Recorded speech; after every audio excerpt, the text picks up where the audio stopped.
you representing the administration and the previous administration under President Bill Clinton to come here before this committee and talk about the important role and the benefits for small businesses on any of these trade agreements. My question to you is, if this is so important for small businesses, where they can benefit American small businesses, why is it that throughout the negotiation process on any of these trade agreements, we don't have a formal delegate representing small businesses?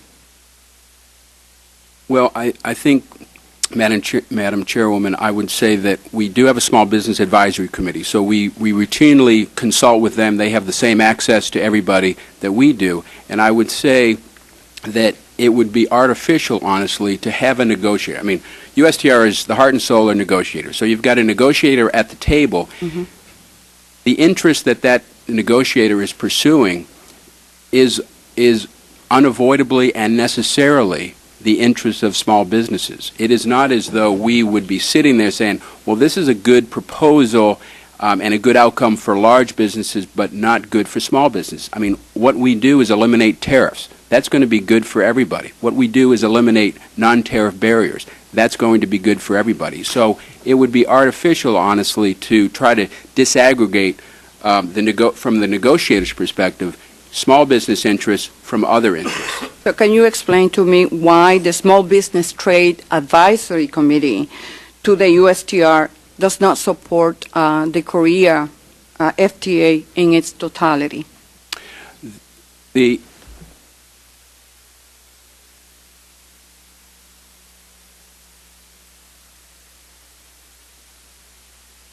I have the report right here. Yeah, there have been concerns about some of the non-tariff barriers on the in Korea, and they have been significant. And we have a major focus of that agreement was not simply eliminating the tariffs, but focusing on the non-tariff barriers and having mechanisms to address that.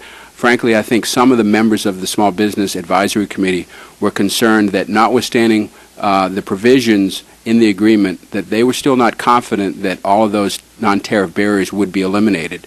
And my response to that would be, I believe they will be, and the administration, and I'm sure any future administration enforcing this agreement, is going to put an extremely high priority on assuring that those non-tariff barriers come down. But what is really disappointing is the fact that the Small Business Trade Advisory Committee to the USTRs is not allowed to raise formally their concerns only after the agreements are finalized. Isn't that true?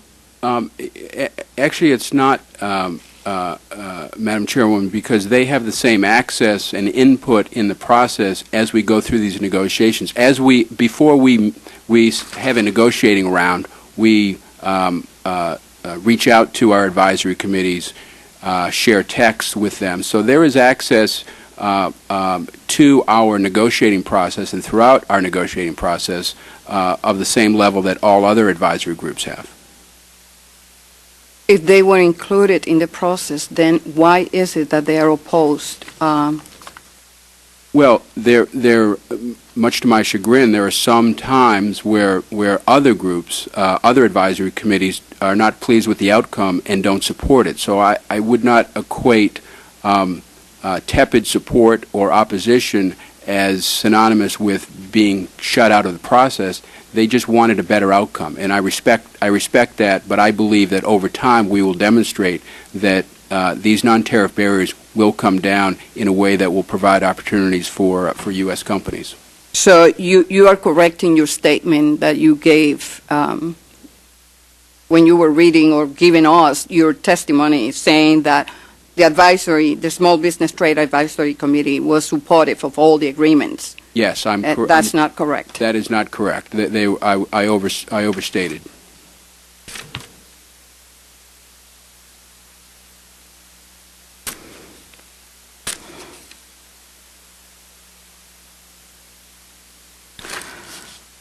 Mr. Ambassador, with fewer resources to protect their enterprises from unfair trade practices, small businesses require effective enforcement of regulations in agreements.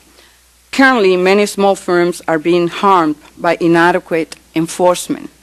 For example, small U.S. mills are increasingly reporting losing orders to companies that claim inaccurately to be based in the U.S. What is the USTR doing to help small businesses from falling prey to unfair trade practices as new trade liberalization efforts are introduced? One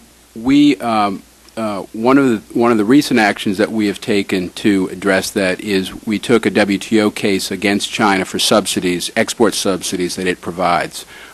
We've taken other WTO cases that help small businesses, ranchers, farmers, and businesses.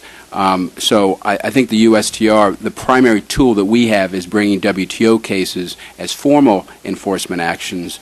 Obviously, the Department of Commerce has authority to take countervailing and anti-dumping actions against companies that are subsidized. How many complaints have been filed with WTO regarding practices, unfair practices?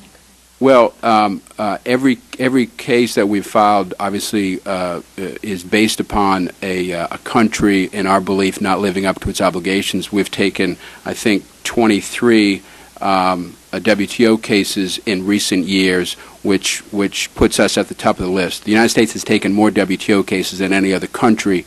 Europe is a close second, but we took the first WTO case against China. We've taken the largest case ever in the WTO in dollar terms in our case against Airbus, which frankly helps a lot of small businesses who support Boeing. Given all these trade agreements and the fact that unfair practices, trade practices can happen, and we might foresee that it will happen, how does USTR work with U.S. Customs?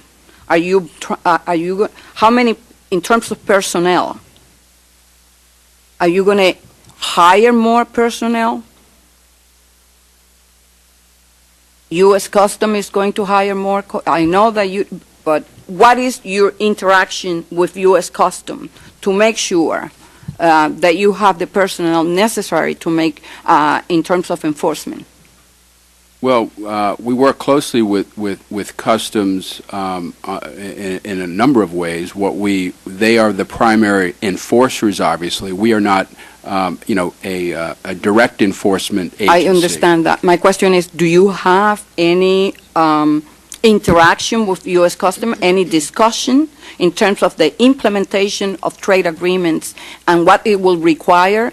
If there's any. We have constant dialogue with them. I mean, our agreements don't go into effect without Customs understanding what the new terms are. In fact, that is why there is usually a 6-month lag between the ratification of an agreement and its entry into force. Is we need all that time to work with Customs to make sure they understand what the new obligations are of these agreements.